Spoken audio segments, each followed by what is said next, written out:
Appraisal meeting में जाने से पहले कई लोगों को स्ट्रेस और एंग्जाइटी होने लगती है, लेकिन अगर हम इस मीटिंग की तैयारी यानी कि कुछ कॉमन क्वेश्चंस हैं जो पूछे ही जाते हैं अप्रेजल डिस्कशन के दौरान, अगर हम उन क्वेश्चन के आंसर को टाइम से पहले ही प्रिपेयर कर लें तो ये एंग्जाइटी और स्ट्रेस काफ़ी हद तक कम किया जा सकता है।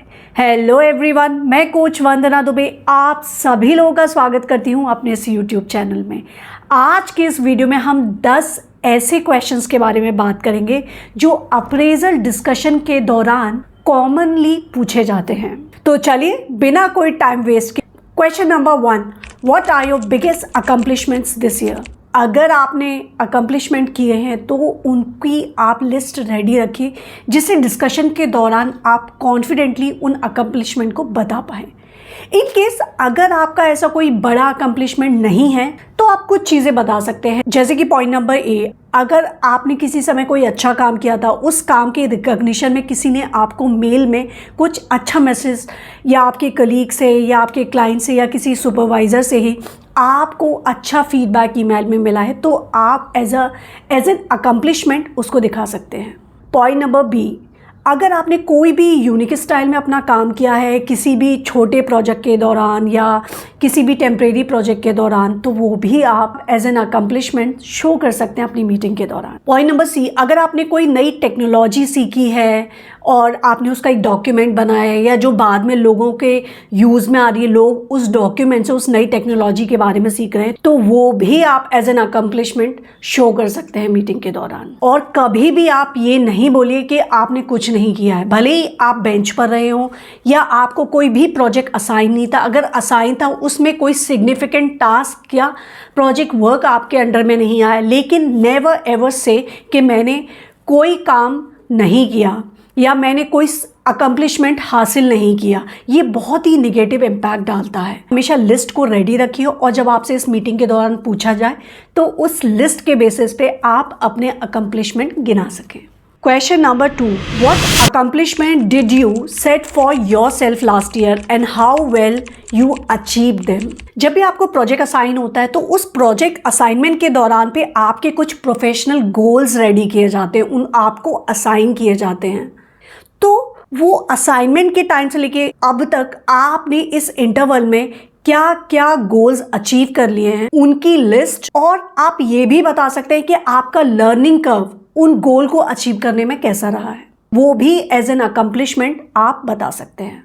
इस लर्निंग कर्व से मतलब ये है कि उस पर्टिकुलर प्रोजेक्ट को कंप्लीट करने में, वो उन गोल्स को अचीव करने में आपको क्या क्या दिक्कतें या चैलेंजेस महसूस हुए, उन चैलेंजेस को ओवरकम करने के लिए आपने क्या नई नई चीज़ें सीखी। और आप ये भी बोल सकते हैं कि आपको जब एक बड़ा प्रोजेक्ट असाइन होता है तो उसके सब पार्ट्स होते हैं मॉड्यूल बेसिस पे, राइट। तो आप एक पर्टिकुलर मॉड्यूल में आपने डे टू डे बेसिस पे क्या क्या एक्टिविटीज़ कंप्लीट की, उनको कैसे अचीव किया, आप उस बेसिस पे स्ट्रक्चर बना के एक पेपर पे और अपने दिमाग में रिकॉल करके उनको बहुत बेहतर तरीके से आप मीटिंग के दौरान प्रेजेंट कर सकते हैं ब्रीफ में as an accomplishment. Question number 3, what are your career goals for the upcoming year. देखिए, टेक्निकल गोल्स के बारे में ये है कि जब आपको प्रोजेक्ट असाइन होता है, आपके गोल्स डिसाइड किए जाते हैं, तो फिर आप ये देखिए कि उस प्रोजेक्ट की रिक्वायरमेंट क्या है, उसके बेसिस पे आपको क्या नई टेक्नोलॉजी सीखनी है, क्या नए टूल सीखने हैं, वो आप as a technical goal set कर सकते हैं अपने मैनेजर के साथ डिस्कस करके। नॉन टेक्निकल गोल के लिए आप ये बोल सकते हैं you are aspiring to play leadership role, जिसके लिए आपको team work, assertive communication, better decision making, critical thinking, इन स्किल्स को आप इम्प्रूव करना चाहते हैं। Question number 4, what do you consider your strength and how do you leverage them this year? देखिए, इस क्वेश्चन का आंसर आपको अपनी स्ट्रेंथ के बेसिस पे देना होता है। जैसे कि आप बोल सकते हैं कि आप इस पर्टिकुलर स्किल में आप माहिर हैं और आप इस टॉपिक के ऊपर टीम को या प्रोजेक्ट के लोगों को आप ट्रेनिंग दे सकते हैं। आप ये भी बोल सकते हैं मैं इस पर्टिकुलर स्किल में माहिर हूँ तो मैं टीम के लोगों को इस काम में सपोर्ट कर सकता हूँ। Question number 5, can you describe any challenging situation you faced and how well you overcome that or how well you handle it. देखिए, इस क्वेश्चन के आंसर के लिए मैं बताऊंगी कि आप ऑनेस्ट रहें। आपने एक्चुअल में जो फेस किया है, जो चैलेंजेस और स्ट्रगल फेस किए, वही बताइए, क्योंकि आपके मैनेजर को बहुत अच्छे से पता है कि आपने क्या काम किया है क्या नहीं। तो झूठ बिल्कुल ना बोलें। यहाँ पर आप ये भी बोल सकते हैं, for example, if you faced any challenge while working with somebody in the project in the beginning of the project but later on you felt comfortable and you both have good bond together now. इसके अलावा आपको project में क्या क्या challenge व्यक्तिगत तौर पे आपको महसूस हुए, पर्सनल लेवल पे या ग्रुप लेवल पे, वो आप सारे चैलेंजेस को इस पॉइंट के अंदर बता सकते हैं। देखिए, आप मीटिंग में जाने से पहले इन चैलेंजेस के बारे में आप ध्यान से सोचिए, उनको राइट डाउन कीजिए, जिससे आप डिस्कशन के दौरान कोई भी पॉइंट को मिस ना करें। Question number 6, have you contributed two teams overall success. इसके अंतर्गत पॉइंट नंबर 1, अगर आपने प्रोजेक्ट ट्रांजिशन और चेंज के दौरान किसी को नॉलेज ट्रांसफ़र दी है, केटी दी है, तो आप उसको भी हाईलाइट कर सकते हैं। दूसरा, आप ऐसा कोई डॉक्यूमेंट के बारे में भी बता सकते हैं कि जिस काम को आपने सीखा और फिर उस काम को या कोई टूल या टेक्नोलॉजी या फिर कोई कॉन्सेप्ट पे आपने सीखा और उसका डॉक्यूमेंट बनाया। अब वो डॉक्यूमेंट टीम के दूसरे लोगों के लिए काफ़ी यूज़फुल हो रहा है। देखिए, यहाँ पे टीम वर्क की बात हो रही है, तो कोई भी पॉइंट आपको ऐसे बताने हैं जो टीम की वर्क सक्सेस में कंट्रीब्यूट करता हो, ना कि आपकी इंडिविजुअल वर्क सक्सेस में। Question number 7, what trainings and development opportunities you feel would help you to perform your job better. तो यहाँ पे आपको वो ट्रेनिंग्स बतानी है जो आपके काम में आपकी मदद कर सकती हैं। तो आप अपने पर्टिकुलर प्रोजेक्ट के हिसाब से, अपने रोल्स एंड रिस्पॉन्सिबिलिटी के हिसाब से उन ट्रेनिंग्स को मीटिंग में आने से पहले ही सोचें, समझें और इस समय पे आप उनको बता सकते। तो वो सारी ट्रेनिंग्स को आप मीटिंग में आने से ही पहले रेडी रखें, जिससे आप इस समय पे उन सारी चीज़ों को बता पाए। Question number 8, what are some areas where you think you could improve.